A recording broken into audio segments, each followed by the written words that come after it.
L'intelligence artificielle, ça a un côté un peu magique, non? On a l'impression que ça sort de nulle part. Mais en fait, derrière le rideau, il n'y a pas de sorcellerie. Juste un processus d'apprentissage qui est incroyablement astucieux. Et aujourd'hui, on va décortiquer tout ça en partant d'une question vraiment toute simple. Voilà la question centrale. Vraiment, comment est-ce qu'une machine passe de, disons, des suppositions un peu au hasard à des prédictions qui sont d'une précision quasi parfaite? Pour le comprendre, on va s'élancer dans une espèce de quête, une quête pour percer les secrets de cet apprentissage.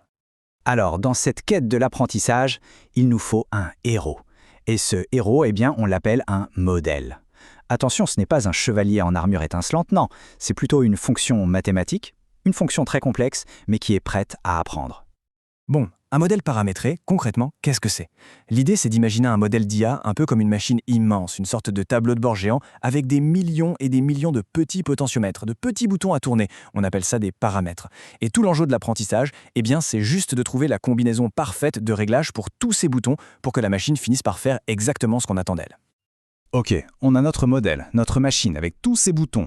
Mais pour l'instant, il est complètement aveugle, il est perdu. Il a besoin d'une sorte de carte, un guide pour s'orienter. Une carte qui lui dirait à chaque instant à quel point il est loin du but, à quel point il se trompe. Et cette carte, c'est ce qu'on appelle la fonction de coût. Et le concept de cette fonction de coût, il est d'une simplicité presque déconcertante.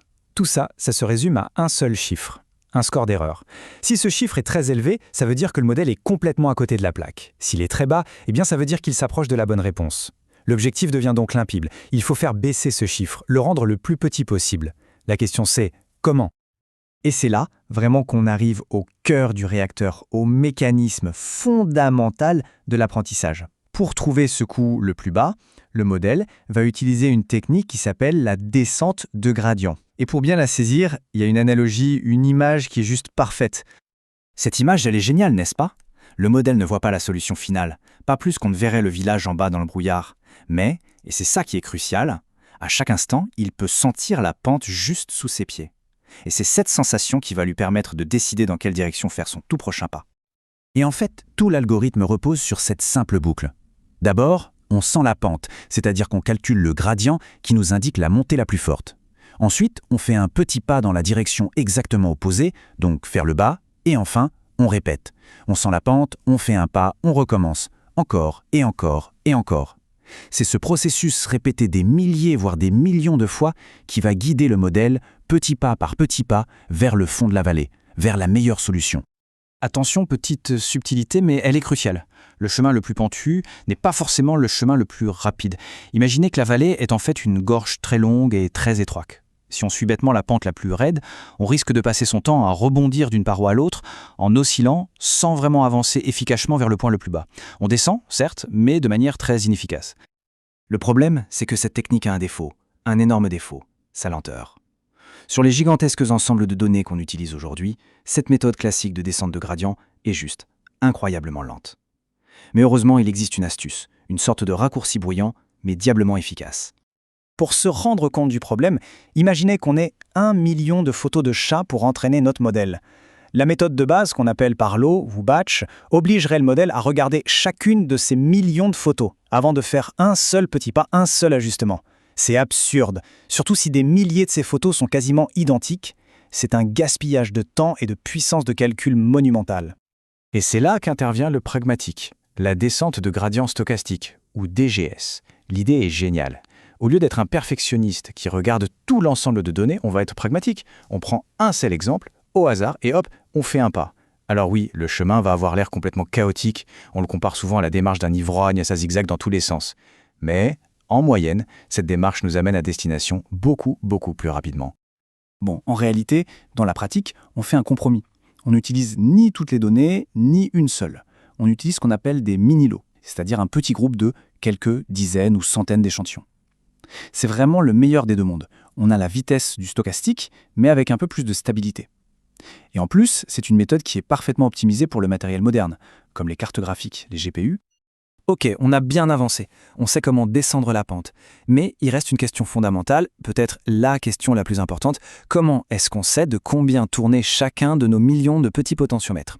Concrètement, comment l'erreur qu'on a calculée à la fin va-t-elle parler à chaque paramètre pour lui dire « toi, tu dois augmenter un peu et toi, tu dois baisser un peu » parce qu'on est d'accord, essayer de calculer l'impact de chaque paramètre un par un sur des millions, ce serait un cauchemar, c'est juste infaisable. Mais heureusement, il existe un algorithme d'une élégance et d'une efficacité rare pour résoudre ce problème. Et c'est peut-être la pièce maîtresse de tout l'édifice de l'apprentissage profond. Et cet algorithme, c'est la fameuse rétropropagation. L'idée est absolument brillante. On commence par calculer l'erreur globale tout au bout de la chaîne. Et ensuite, on fait le chemin inverse. On propage ce signal d'erreur vers l'arrière en remontant le réseau couche après couche. Et à chaque étape, on distribue une partie de la faute à chaque paramètre qui a contribué à l'erreur finale. C'est comme remonter une chaîne de responsabilité. L'apprentissage, au final, c'est donc une sorte de danse en 2 temps. Premier temps, la passe avant. Les données entrent, traversent tout le réseau et on obtient une prédiction.